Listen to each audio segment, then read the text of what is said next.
Angela Duncan, welcome to the REI Diamond Show. How you doing today? I'm doing amazing. Thank you, Dan, for having me.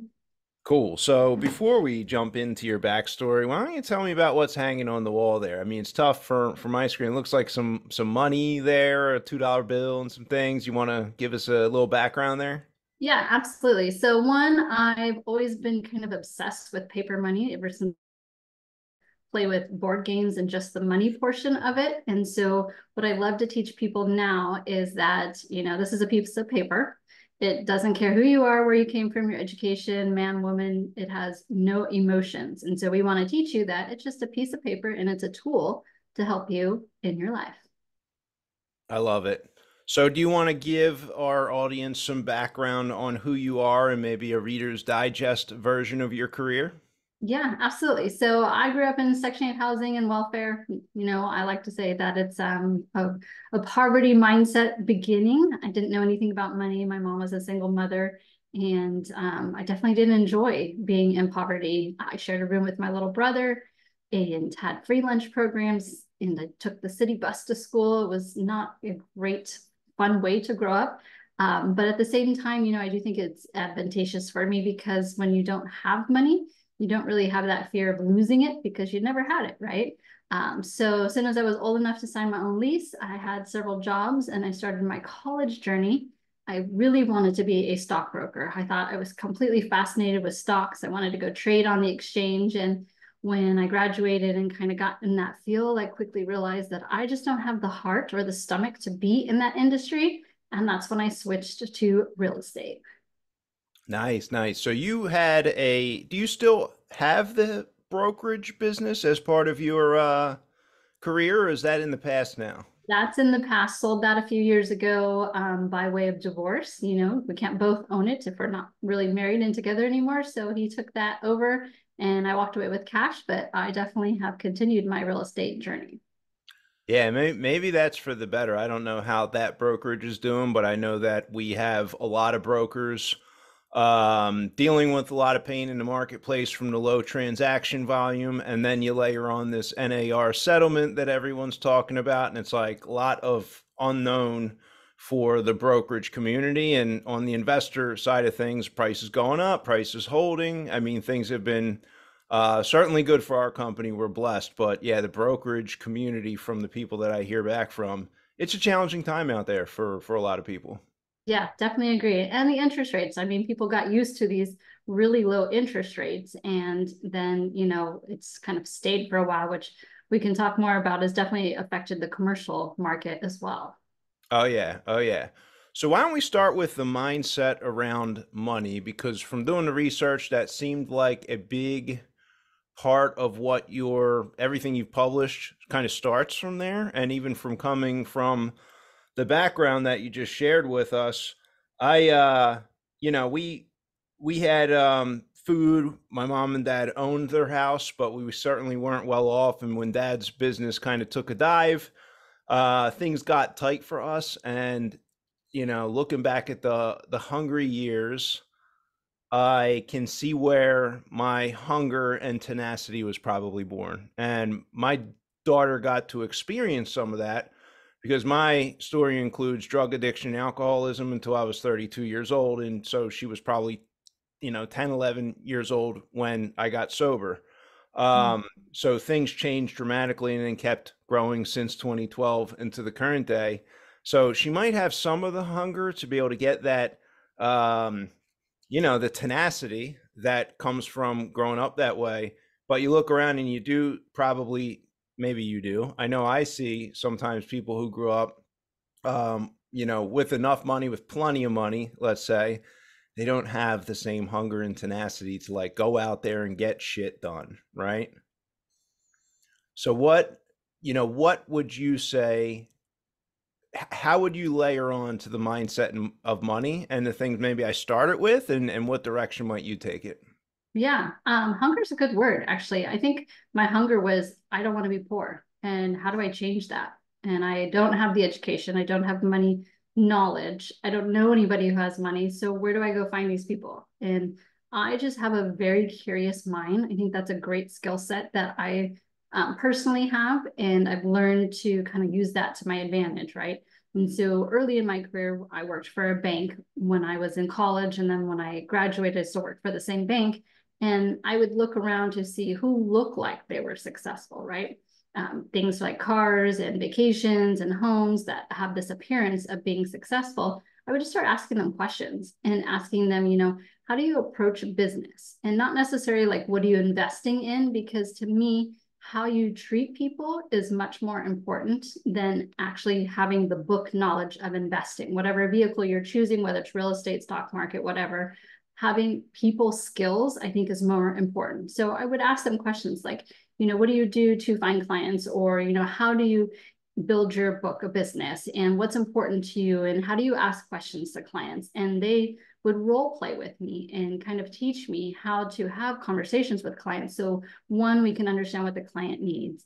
And then two, we're going to be able to provide a solution to what they need in order to help them with their financial goals. So it started with the financial industry. And then as I got my real estate license in 2007, if you can imagine where we were at in 2007, I really shifted and focused on investors because I'm a numbers person. I understand numbers. I can show you a property, show you what is it going to rent for, and then break down all the numbers for you so that you can see what a return might look like. And I was working with clients who wanted either cash flow or they were looking for, appreciation someday. So I'm sure you can remember that time period too. I wish I would have bought a lot more houses during that time period, but I've always been super conservative when it comes to investing. But I really focused on the question asking aspect of my business so that I can get to know people and then find a solution for them. And I think that's the best way, no matter what business you're in, to help, build wealth. How long have you also have the Empower Her Money podcast? How long have you been doing that for? 1 year. In fact, Okay. I had major stage fright before that. The story that I always told myself, and this goes back to your money mindset or mindset in general, is that I was not going to be in front of a camera, that I should not be on a microphone or a stage, even though I might have stuff to teach. No one wants to listen to me. And so this is just a skill that I had to really practice, and podcasting for me, thankfully, has helped me to feel better in front of a camera and a microphone. I mean, much more on Zoom than, in front of 100 people. But I've learned that I have some information, and what seems common sense to me now, 25 years of studying money isn't common sense. So I want to really teach people, and I have a passion for teaching people about money, and being in front of a camera on platforms and podcasts and stages is just the best way to educate people because you're kind of in front of them, right? So podcast has only been a year for me. Yeah, that's very cool. I've been doing mine since 2015, I believe. Wow. And anyone who's interested could go back and hear these blundering. I was at a very different point in my career then.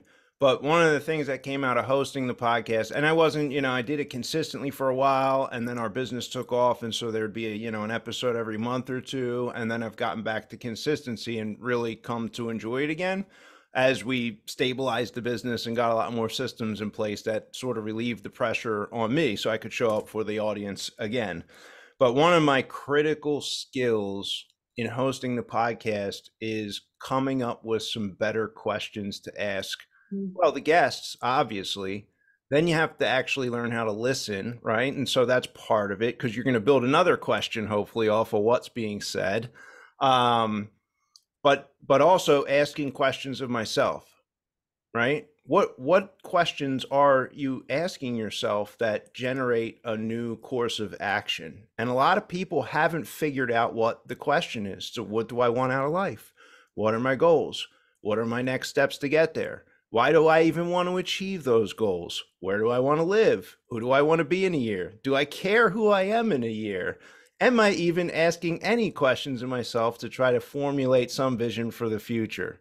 Are there any interesting questions that you remember asking yourself along the way? Yeah, I had a great mentor, and the one that I consistently ask myself is when? What's important now? Because you could have so many unknown factors in front of you, right? So I have my podcast now. I exited my last company last year. So I have been in this podcast world for about a year. I don't have a business that I run. I don't have anything I'm going to sell on this podcast. So I'm really in a growth phase right now. What's important now for me, I had some bucket list items that I wanted to do. I wrote a book and became a bestseller last year. I now feel more comfortable speaking on stages when it comes to especially the topic of money and real estate. So for me, what's important now is a very important question because it really dives into what is my goal in this moment? How do I allocate my time? Who do I need to meet and get in front of? What kind of connections am I missing to get to that next piece of my career? So I think WIN is a great way for you to kind of stay on top of what you're currently working on and making sure that you're super hyper focused on those goals. Yeah, that's great. Have you read Gary Keller, The Millionaire Real? Wait a minute. Yeah, What was the other guy? MREI. Which Yeah. one am I? Gary Keller. Yes. MRE. The one thing. That's which one I'm Oh, thinking of. gotcha. His most recent one. Yeah, Yeah. yeah. You've read that one? Yes. Yeah, that's another one I like to tie in with what's important now. And even where I am now, it's like the more success we've had as a company, the more things pop up that could really look good, like the opportunities I should be focusing on and spending my time.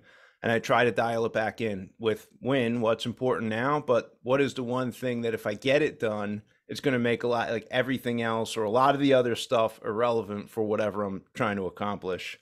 Very I true. had I had a mentor on the money mindset thing. So I've been broke. Like living in a house, I remember in 2011, owned in partnership in a sense with a friend of mine who's a broker. And he got the money and we're going to 50-50 split. Well, I was pretty much living at my mom's house at 31 years old. So we're going to move into the house we're flipping. Um, and I remember like baked beans and scrambled eggs. Mm. It was like, and I was like, it's protein. It keeps me full. The eggs were really cheap, and I could like put the tinfoil back on the baked beans, and there wasn't bacon. Some mornings there was, but that was probably the hungry time right then and there. And somewhere between 2011 and 2013, and I've been in the business since 2006 and had some good success in '07 and '08, and I gave it all away with my own personal choices up until that time. But one of the things that jumps out, Dan Kennedy had a book that he co-wrote with somebody who was running the real estate meetup. And so he gave them out as participation for being a part of his example at the meetup. And that's how I got the Dan Kennedy book. And I remember reading in there, and Dan Kennedy said something like, you can become rich. It's okay to become rich. A lot of people don't talk about their desire to become rich, or they want to sweep it under the carpet, kind of keep it quiet and never acknowledge it. And it's like, no, you have to actually make a decision to get rich before you'll go find the rest of the other action items, steps, sources of information, contacts, etc. You kind of have to make this conscious decision, and it's okay. You don't have to feel guilty about it. And so one of the money mindset and emotion things that I've had to deal with people on my team who are coming and starting from maybe similar circumstances of hunger that I did is the emotions around money. And oftentimes guilt around making money would be a predominant theme for people, including myself. There wasn't enough money. Mom said, no, we can't get this. There's not enough money. Don't ask for a new bike. You're not going to get that. It's too expensive. We don't have money for that. Turn the heat down. It's, go get a blanket, go get a sweatshirt. So like all the topics around money oftentimes would get an outburst at home. And people who grew up with, let's say, less than modest amounts of money, oftentimes will stop asking for things because the answer is always going to be no. And maybe there's this guilt that's attached to that once you can identify that, now you can be like absolved of that and realize it's like not a real and not a healthy way. It's not a healthy emotion when it comes to dealing with money, right? Better that it's a piece of paper and it's an inanimate object. It's going to move around on its own according to the forces of the economy. And that has been big for us. And they look at people who grew up in middle class situations or even upper class, and those kids have no problem asking. Sometimes the answer is no, but there's never this large outburst about not enough money. We've found sometimes that people will be better in a sales situation coming from the middle or the upper class situation because they could deal with the rejection, and there's not going to be this knocking off the pedestal when they hear no. And so they're not afraid to continue asking for things like the sale, make an offer on this property. Hey, I can offer you 200,000, right? They're less, there's just less emotional baggage there in making the request because of the situation when they grew up.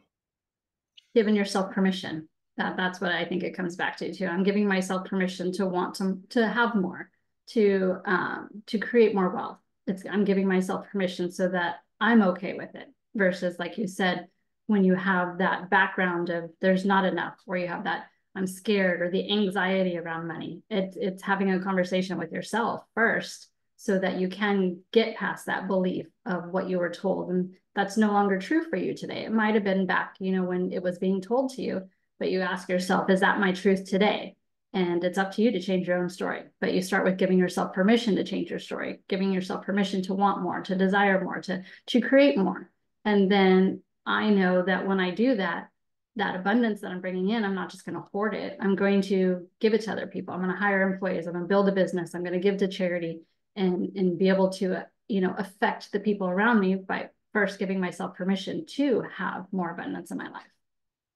Is there any, I don't know, journaling exercise, goal setting exercise, sticky notes on the bathroom mirror? Are there any of these like little habits and things that you would suggest to somebody if they were coming from my hungry background and I didn't have any money and we met? What would you say? Okay, you got to do this, this, and this. Read this book, this book, this. But what would be like my 3 action steps to try to build a more of an abundance mindset?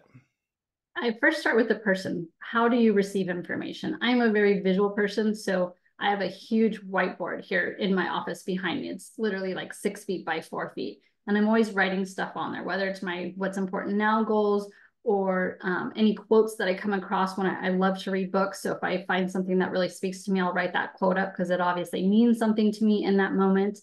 So I'm a visual person. If you're a visual person, you've got to put it where you spend the most time. For me, because I do podcasts, I'm in my office quite often. So that visual board is right behind me and staring me in the face, right? Some other people are more audio. So, and it sounds silly, but you can record yourself and, remind yourself of your goals, remind yourself of your mission, give yourself permission to have that abundant lifestyle. If you're an audio person, maybe you need to listen to other podcasts or YouTube channels, but you have to know yourself well enough to know how you want to receive information. And the only way to change the story within your own brain is to continue to allow for that information to be brought to you and understanding how you best learn it. So I think that's critical for you in figuring out what those steps are.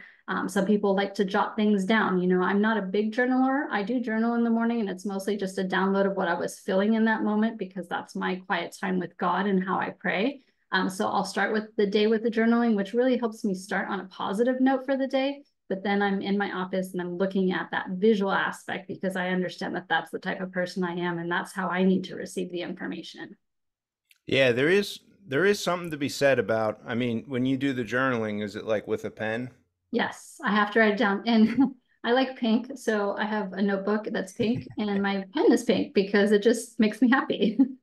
That's hilarious. My notebook is black, but my pens are always blue, and blue is my favorite color. I wonder if that's why I like the blue ink now that I think of Yeah, it. I mean, you're attempting to receive information or download information, but I want to put it in a way in which feels good to me too. Yeah, and I don't do a journal, but I do have my prayer in the morning, and I try to keep my black book is like a goal book and a to-do list for each week. I will rewrite down all the weekly, the yearly goals, etc. Every single week, I'm going to write them down again and kind of refine them. Some of them are going to fall off, but there's been some of the goals that when I watch the pen, and I prefer to handwrite, I feel like it's just some better connection to my brain, to my spirit versus typing it into a computer. It's like it's sort of set in stone because I'm writing in ink. I can't erase it, right? Whereas like you do it in a Word document, you can like adjust it, play with it, shift it around. It's just like there's never any real historical record of everything there if it wasn't done in pen. But there have been some of the goals where I felt like God was delivering the inspiration for Mm-hmm. each word in real time as I was writing it down. Mm-hmm. And then I'm counting on that same inspiration to maybe come through in the next days, weeks, months, and years of the people I meet and the information that I find and the information that I take in and the actions that I take to ideally create some of those things I've written down. And a lot of what was written down since 2011 when I started doing that is already in reality and part of the history today. Gotcha. I'm curious to know too, because you are someone that writes things down. Do you also write down any, I don't know, you want to call it failures, but things that you didn't accomplish or things that you tried, but maybe it didn't work out and a different path appeared instead of just the future goals? Do you write down all, any of the things that didn't quite go your way? Um, that's a great question to review maybe the, faulty decisions or the sidetracks, I guess. I've never done that, but I have gone back because I have these are dated. So on the left 2 pages of the book, and on the left page there that's facing me, that's my weekly goals. That's, innovations and things, ideas that I'm trying to work on. And then I have like yearly goals at the bottom. And then on the right hand side, that's a to-do list I'm going to do every night. So like tonight, I'll do my to-do list for tomorrow, and I'm going to be looking at the goals. So ideally that is informing what I'm putting into my to-do list. But those are dated and they fit, it's 1 week. The to-do list side can never go on to another page. That's on purpose. It's to restrict you from putting go to the grocery store and get avocados on there. It's supposed to be important, 2, 3, 4 items. You got to get them done. What's important now? And it's limited, right? It's limited on both sides. So it's not this whole run on thing, right? I want some restriction there. And I have those books going back to 2011. During some periods of travel, there might have been, 2 days where the to-do list was done. Um, Never really skipped a week. Maybe in the first year or two, it wasn't exactly consistent. So I have gone back and read through old goals lists to see the stuff I was excited about, like buying the rental properties that I've fallen into hate with, and I'm in the process of selling them because of all the time and the stress and the money I keep putting into them. And I'm making profit, but it's not justified for me for the amount of time to kind of tweak it when I could put that time in the business where we have, 25 or so other people who are going to benefit from my actions that are going to happen in the business. So it's almost unfair to them to even allocate the attention, right? But so I guess the answer is it's like I see the things I was excited about, and now I'm not. And those same goals I had to have are now turning into goals I got to exit. So it is interesting to actually be able to go back through the archive and sort of see where my mindset was at and how things have evolved. And one of the things I read recently is um, not to beat yourself up from the past decisions, because it's like, oh, this, 2 years ago or three, whenever I was all excited about the apartment buildings and buying them, I made the best decision I could with where I was at emotionally, financially, Mm. um, intellectually, spiritually. I did the best that I could. That was the decision I made. And yeah, I may have made some different decisions now, knowing everything I do, but I think not beating myself up over those decisions, for anyone listening, we all have made mistakes and we're going to probably make a few more in our future, but to realize that we did the best with all the tools and the information available to us at that time. And if we didn't, do the best and we know that and hopefully put ourselves in a better position to take everything into account, make the best decision we can now for the future.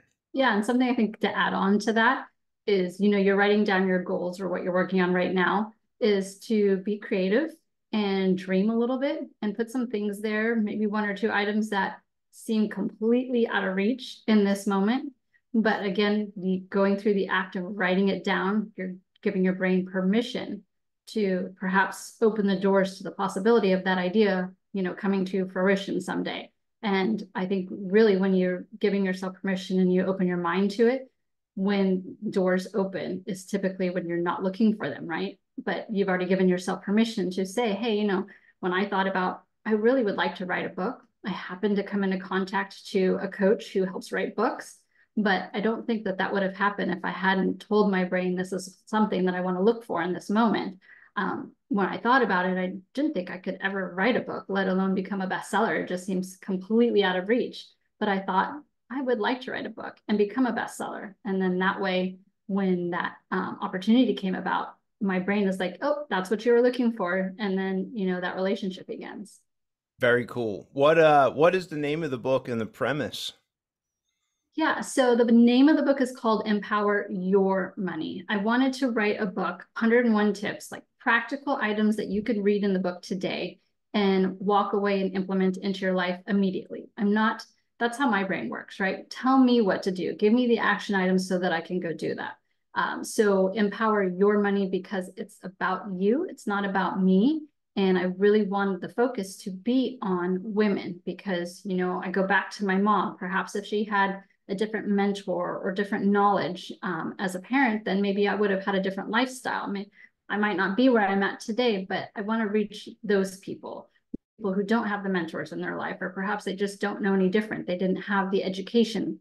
How can I give you some practical items that will just give you one tiny step so that you can make a difference in your life today that could potentially be a huge game changer for you later, right? But you don't know about the tips. You just don't understand how money works. No one ever taught you anything. So how do I reach those people? Well, you put it in a book. The books could be in the library. You can pick it up and you can order it on Amazon, which ships just about anywhere. And my Kindle version is $1.99. So it's like, I want to reach that group of women and let them know that I see you, I acknowledge you, I know what you've been through, and I understand that. So here is something for you to make a difference in your life. But you've got to read it and you've got to make the action items, right? You have to implement what you're learning. And if I can make it as simple as possible, just a couple of key items for you to change, then the impact could be huge. And to think about that is it really just brings me excitement and warms my heart to know that I can have that kind of impact on someone to help them break that cycle and change their life.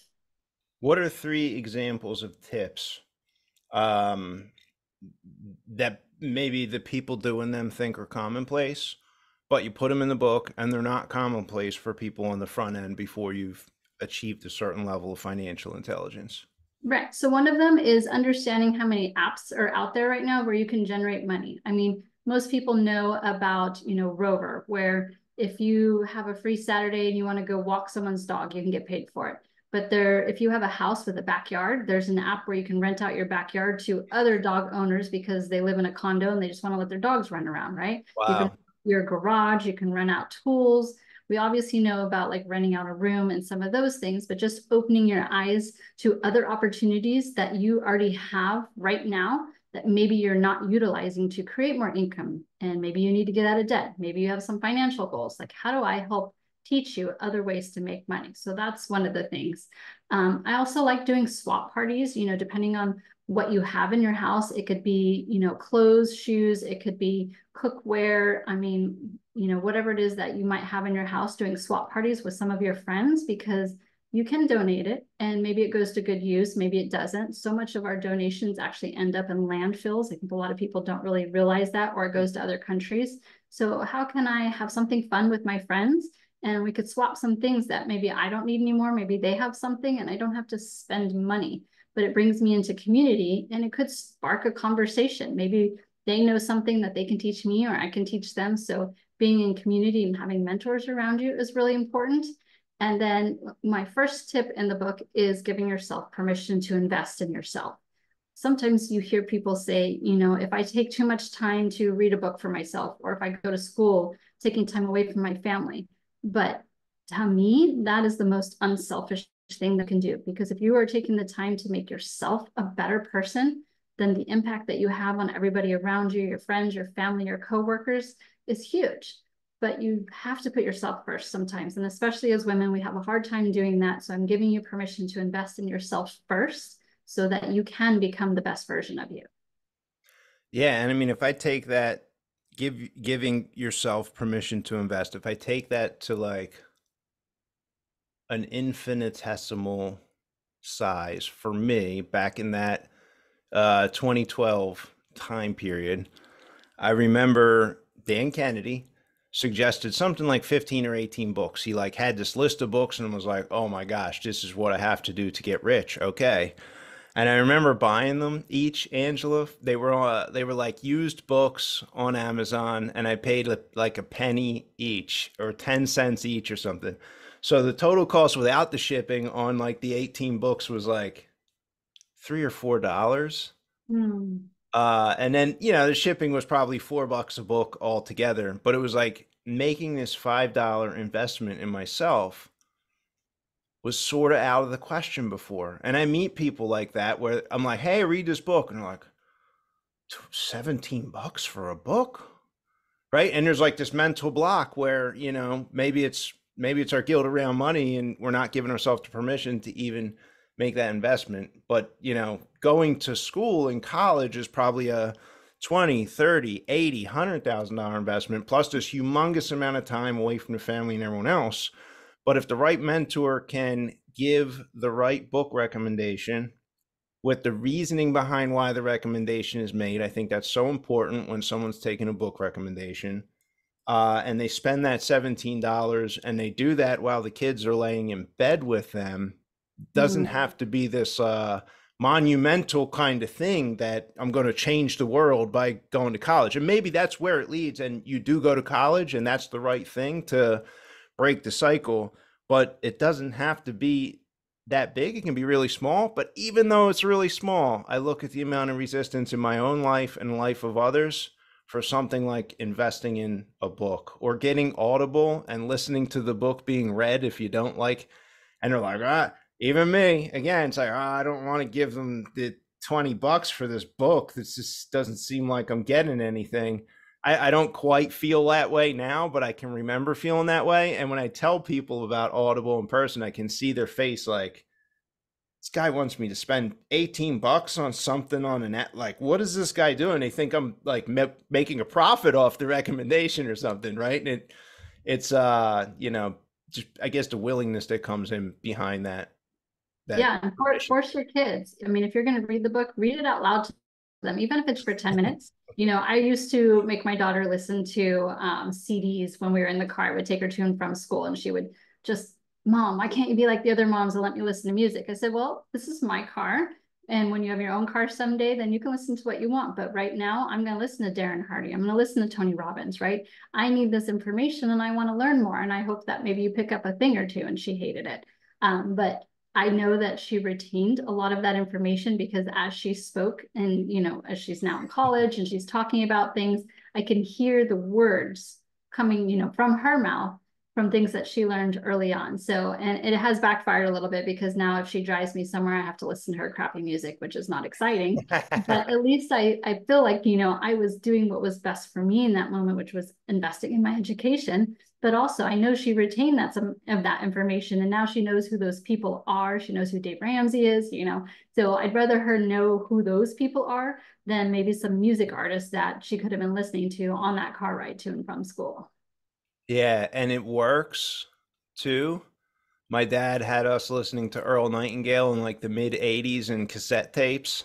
Mhm. Um, and we were just like your daughter, complaining and yelling the whole time. But I am on this podcast right now talking about real estate investing and deals. So, like, those seeds were planted when I was a kid. I consider that one of the inheritances, if you will, that I was blessed to have from my dad. I grew up with some entrepreneurial energy. Maybe the business didn't go as he planned, and then that caused a lot of other issues a few years later. But that was my experience. My experience was, generating leads and selling jobs and going to deliver the job and, getting to see some of that stuff growing up. It's priceless. It was a big part of my history and the fertilization in the ground that seeds could plant later and easily grow where some people may not have had that experience. Hmm. Very encouraging. So let's shift gears here a little bit. When the booking agents were connecting us, they mentioned tax lien investing and tax deeds. And this is something I've known about it. I've never bought a tax lien from any of the counties, never bought we did buy a tax deed from another investor, But we kind of got pinched, and there was all these other fees, and we lost like 20 or 30 thousand dollars because we didn't know what we were doing. And we're like, we're never doing that again, right? So, would you mind kind of giving me the better? I hope you have better experience with those if that was in the publishing content. Yes. So I've done the fix and flip. It can be a lot of work, a lot of unknowns, and I'm not really excited about dealing with contractors and the end buyer, right? I also did single family homes and I got tired of managing my own properties. You know, you could have the best application and then they move in and all of a sudden it's a nightmare tenant. So I thought, well, I know real estate for me is still to build generational wealth, right? And to help my retirement plan. I don't believe in the stock market as much as I do real estate. So how else can I invest in real estate but not have all these headaches and still be conservative? Well, it seems like it was an impossible task, but I came across a book many years ago called The 16% Solution. Well, I'm a numbers person. If you put a number on the front of a book, most likely I'm going to pick it up and start reading it. And I thought, okay, well, where can I earn 16% passively?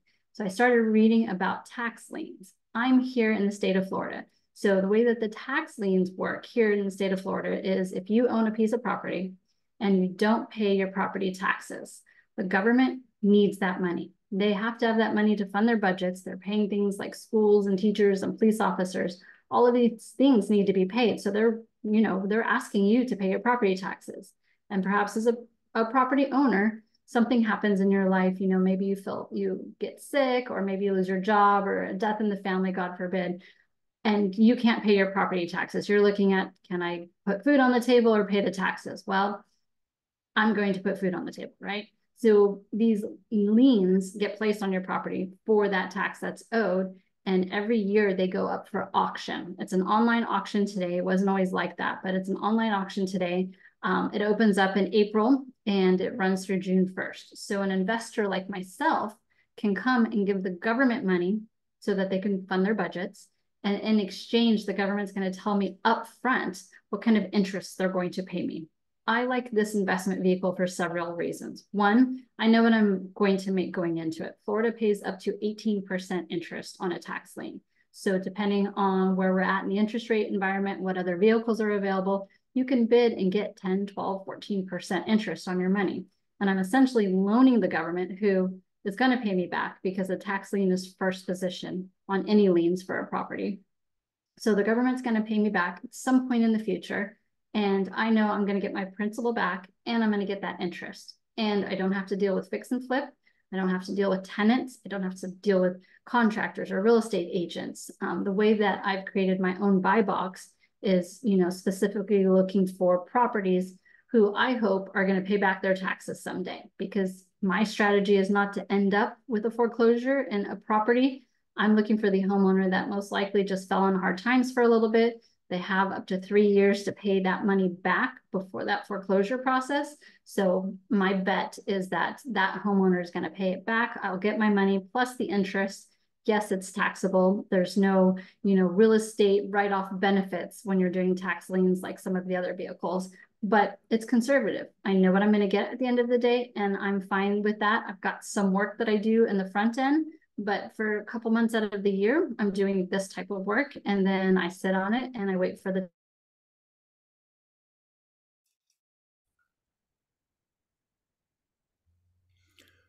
Interesting. What what's the average cost of the tax lien? It depends. I stay away from condos. I stay away from mobile homes. I stay away from anything really that has an HOA or a monthly maintenance fee. I mean, you can look at a tax lien for as little as a couple $100s, or you can look for tax liens that are in the thousands. If you think about in Florida, my house, for example, my property taxes are about 5,000 a year. So that tax lien would go up for auction for that 5,000. So it's really important for you to understand what your personal buy box is. I'm looking for properties that are primary homes. So I can look them up. I can see that their homestead exemption is on there. So the homeowner lives in it, and hopefully they don't want to lose their home to foreclosure. So they're eventually going to pay their taxes back. I look for homes in the middle price range, meaning whatever that market is I'm looking at. I live in Miami, so our average house is a little bit higher in, the 500 to 600 range. So I'm looking for homes in that range. And I want to be the first tax lien, because it is possible that the homeowner didn't pay their taxes this year or next year. I want to be that first one. I don't want to be the second one. It's just what I prefer in my buy box. So understanding that if I'm, targeting a certain market, that hopefully my money comes back to me. But if not, I can go through the foreclosure process. I can get and acquire that property. That's not my goal in my own strategy, but it is possible. You can end up with the property or the tax deed at the end of the day, which is like a title to the property, right? So just understanding the process where you live, understanding what the interest rates are in your own county or in your own state, do all of your due diligence. I still drive by properties before I buy the tax lien because I want to make sure I'm not buying dirt. It's much harder to unload dirt if I have to foreclose than a house. And even though I see it right now, it might be in a different condition 2 or 3 years from now, but I'm doing my research as part of my research up front. Yeah, and you'd be surprised on how often trying to do that on Google might net you a big problem.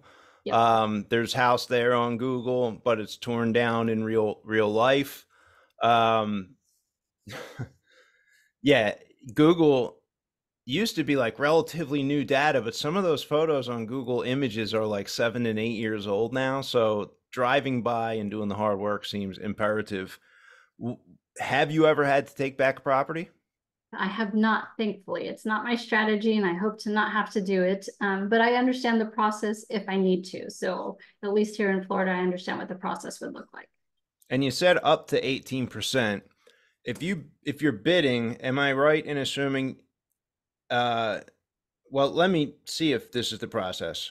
It runs from April to June 1st. Does that mean the bidding is happening all the way until June 1st and then everyone gets awarded, or are they kind of like stair stepping award all the way to There, June 1st? yeah, unless they get a bulk buyout, which is potentially possible because there are, funds that come in will do a bulk buyout from a county.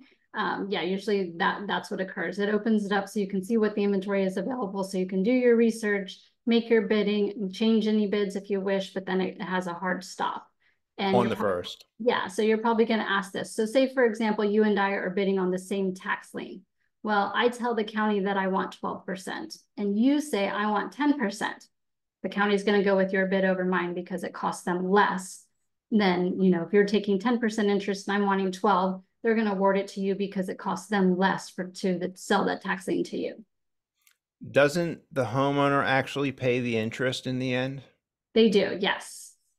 So why are they doing the bid down? Is that just a way to kind of equalize the market so it's not always 18 going to a fund? Correct. And then if you do have to go to, if you go through the 3-year max and you have to foreclose on it, whether it's you or whether it's a loan or whether it's the city, they want to know what that cost is up front. And if they can keep the cost as low as possible, then obviously it's going to better for all parties involved. Does it ever get bid down to zero for any reason? It can when we had, interest rates in the low. So like when you can go get a mortgage for 2, 3%. Yeah, people were bidding it down to zero because they were just looking to allocate their funds, especially these larger hedge funds that needed to just put money somewhere in hopes that they were going to foreclose and get the property. Then that can be a strategy too, because the interest rate might not be important to you. Maybe you're looking for homes that will ultimately be foreclosed, and you'd rather be that first position to be able to foreclose first and take over that property.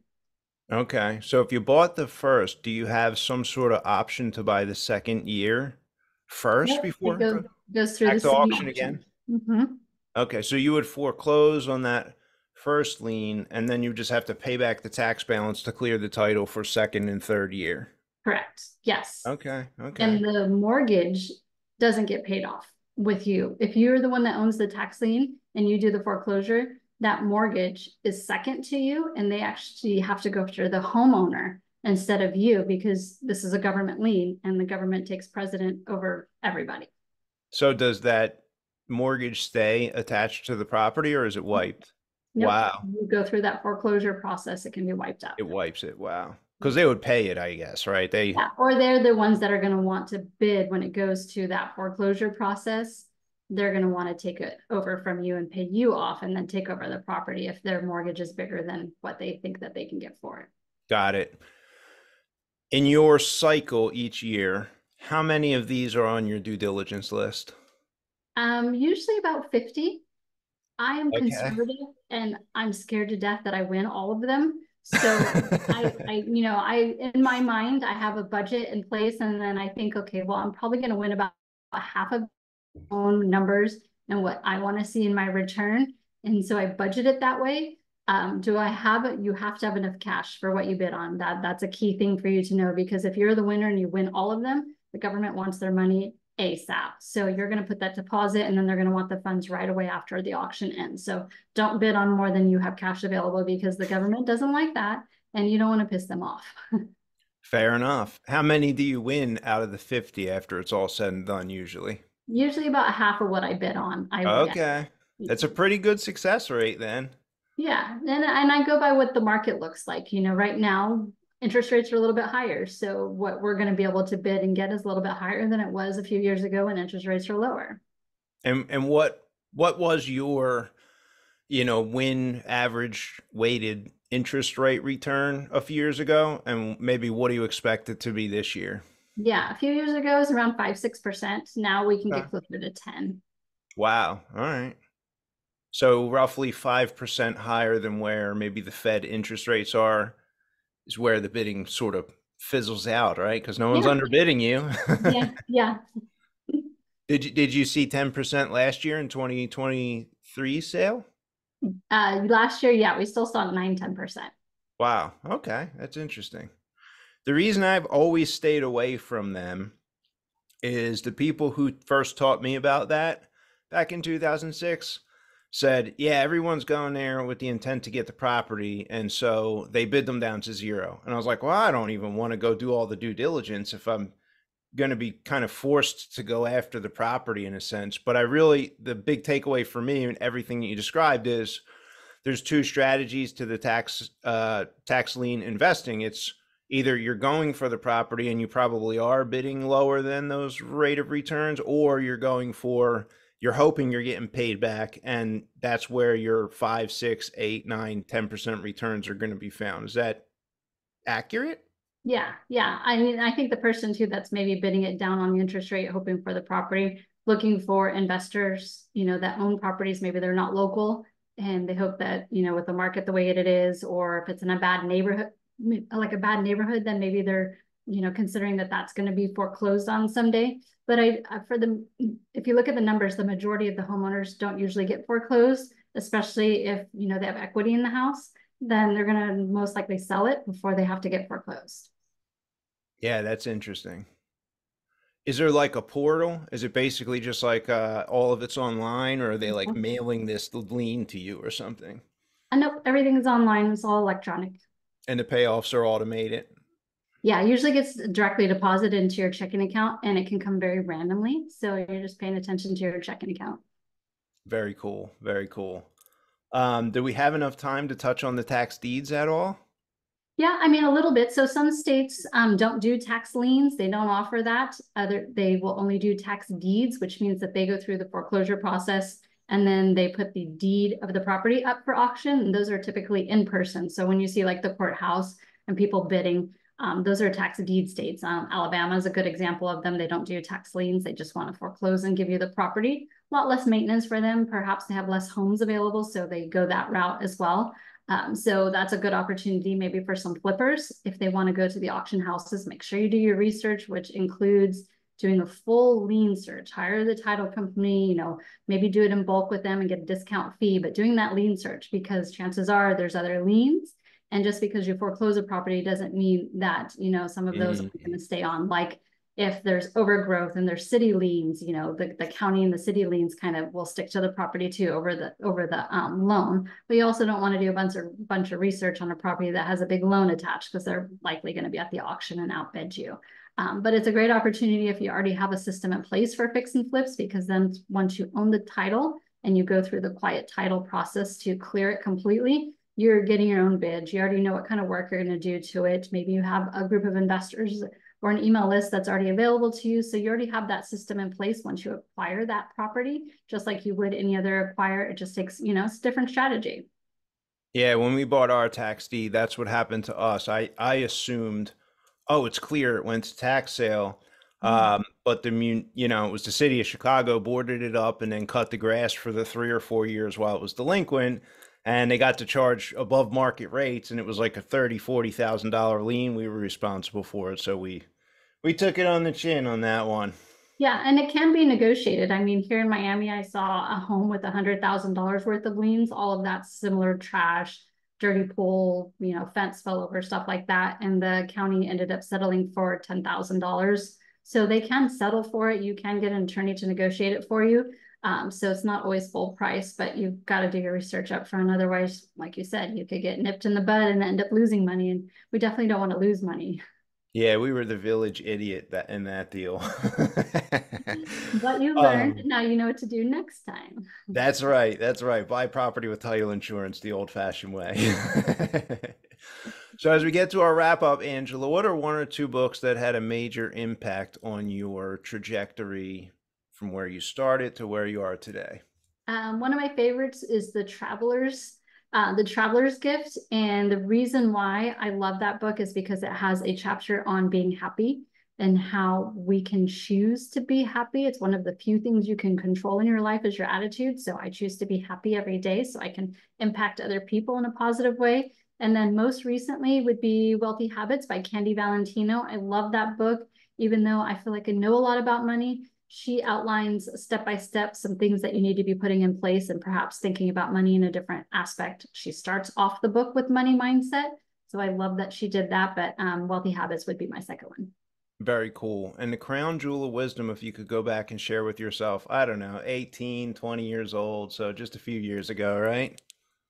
Yeah, What would that be? this is tough because I trust people when I meet them. Like if we have a conversation, I automatically trust you. And I think that that in business is not a great Mm. trait to have because it doesn't allow you to do the research that you need to do when you're working in a partnership or maybe you're doing an investment together, you're buying a piece of property. I've been burned more times by people that I felt like I trusted. And then I just said yes instead of doing the research that I knew I needed to do because that trust factor was already there. So more due diligence, I guess, regardless of the gut feel. Yes. Important, important. Where should listeners, before I ask my final question here, but where should listeners go to get some more information about you, your podcast, books, etc.? Yeah. So Empower Your Money is my book. It's on Amazon. Empower Her Money is my podcast. It's my Instagram. It's my YouTube. That's where all of the information is that I love to put out to teach people. All right. And my final question, what is the kindest thing anyone has ever done for you, Angela? This is the one I struggle the most with because I really pay attention to small acts of kindness. So, encouraging you to smile at somebody, open the door, say thank you. I love it when I give compliments to other women about their dress or their shoes. I just think it brightens their day. So, it's hard for me to focus on what kindness happens to me because I focus more on giving it to other people. Fair enough. I guess with that, we'll wrap the show. I had a great time. A couple pages of notes here. I appreciate you coming on the show. Thank you, Dan. I appreciate you.